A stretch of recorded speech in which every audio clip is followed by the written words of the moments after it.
ఉత్తర నియోజకవర్గంలో 44వ వార్డులో 44వ వార్డు corporator GMC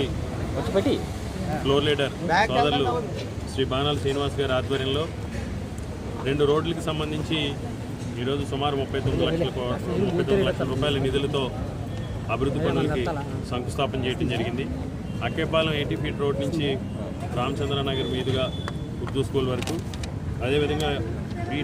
Saibaba temple to Madeti gardens Gayatri hospital లైన్లో 19.5 లక్షల రూపాయలతో శంకుస్థాపన కార్యక్రమం చేపట్టడం జరిగింది. ముఖ్యంగా ఇప్పటికే ప్రతి చోట కూడా వార్డులో గడప గడపకి మన ప్రభుత్వం ద్వారా కార్యక్రమం ద్వారా కావచ్చు, ముఖ్యంగా కార్పొరేటర్స్ స్థానికంగా ఉన్న ప్రజలతో ఎప్పటికప్పుడు మమేకమై స్థానిక వార్డులో ఉన్న ప్రజలు ఇచ్చిన విజ్ఞప్తులను వినతుల్ని కూడా స్వీకరించి ప్రజాభిప్రాయాన్ని గౌరవించి ప్రజలకి మెరుగైన మౌలిక వసతులు కల్పించాలనే ఒక దృఢ సంకల్పంతో ఈరోజు ఎప్పటికప్పుడు జీవీఎంసీ అధికారులతో సమన్వయం చేసుకుని ప్రతి సమస్యని కూడా పరిష్కరించే దిశగా ముందుకు అడుగులు వేస్తున్నాం. అంతేకాకుండా గౌరవ ముఖ్యమంత్రి వైఎస్ జగన్మోహన్ రెడ్డి గారు కూడా మాకు ఎప్పుడూ ఒకటే చెప్తుంటారు,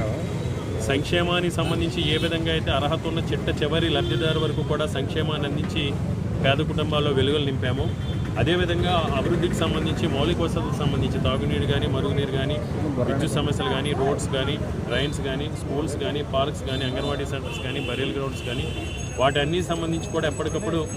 పర్యటనలు చేసి ప్రతి సమస్యని పరిష్కరించి ప్రజలకి మెరుగైన మౌలిక సదుపాయాలు కల్పించి తద్వారా ప్రజల జీవన ప్రమాణాలు మెరుగుపరచాలనేది ముఖ్యమంత్రి గారి యొక్క ఆదేశం. ముఖ్యంగా విశాఖపట్నానికి సంబంధించి మనం చూసాం, గతంలో ఈ విశాఖపట్నం నగర చరిత్రలో గతంలో ఏ ముఖ్యమంత్రి కూడా విశాఖపట్నం అభివృద్ధి గురించి ఆలోచించలేని విధంగా ఈరోజు జగన్మోహన్ రెడ్డి గారు విశాఖపట్నాన్ని ఒక అంతర్జాతీయ నగరంగా తీర్చిదిద్దాలి అనే ఉద్దేశంతో గడిచిన 4.5 సంవత్సరాలుగా విశాఖపట్నం ఒక దిశ మార్చే విధంగా దీనికి అంతర్జాతీయ ఖ్యాతి తీసుకొచ్చే విధంగా జగన్మోహన్ రెడ్డి గారు ఏ విధంగా ఈ నగరాన్ని అభివృద్ధి చేశారో మనం చూసాం. ఈ మధ్యనే నీతి ఆయోగ్ అనే సంస్థ కేంద్ర ప్రభుత్వానికి ఎప్పటికప్పుడు సర్వేలు చేసి ఏ నగరానికి ఫీజిబిలిటీ ఉంది, ఏ నగరాన్ని అభివృద్ధి చేస్తే ఈ దేశానికి ఉపయోగపడుతుంది,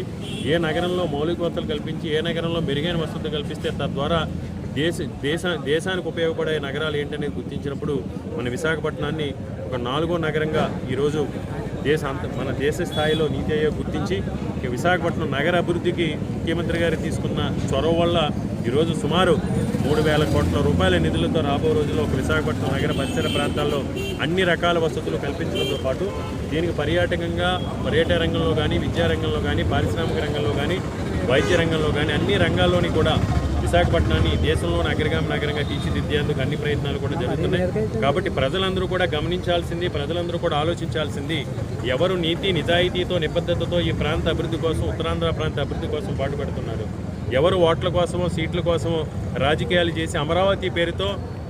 ప్రజల్ని భ్రమంలో ముంచి విశాఖపట్నం నగర అభివృద్ధిని, ఉత్తరాంధ్ర ప్రాంత అభివృద్ధికి అడుగడుగున మోకాలు అడ్డుతున్నారనేది మనందరూ కూడా గమనించాల్సిన అవసరం ఉంది. ఎందుకంటే ఎన్నికలు అనేవి 5 సంవత్సరాలకు ఒకసారి వస్తాయి. ఆ ఎన్నికల్లో తీసుకునే నిర్ణయం మీద మన భవిష్యత్తు, ముఖ్యంగా మన ప్రాంతంలో ఉన్న నిరుద్యోగ యువకుల భవిష్యత్తు కూడా ఆధారపడుతుంది. ముఖ్యంగా ఉత్తరాంధ్ర ప్రాంతం అభివృద్ధి, ఈ ప్రాంతంలో ప్రజలు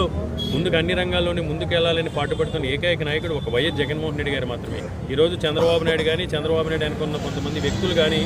ఈ ప్రాంతానికి వచ్చి ఈ ప్రాంతంలో ఓట్లు అడిగి మేము అమరావతిని అభివృద్ధి చేసుకుంటాం, ఉత్తరాంధ్ర ప్రాంతాన్ని అభివృద్ధి చేయమని చెప్తున్నప్పుడు ప్రజలు కూడా రాజకీయాలు కూడా పక్కన పెట్టి ఒక ఆత్మాభిమానంతో, ఆత్మగౌరవంతో ప్రజలు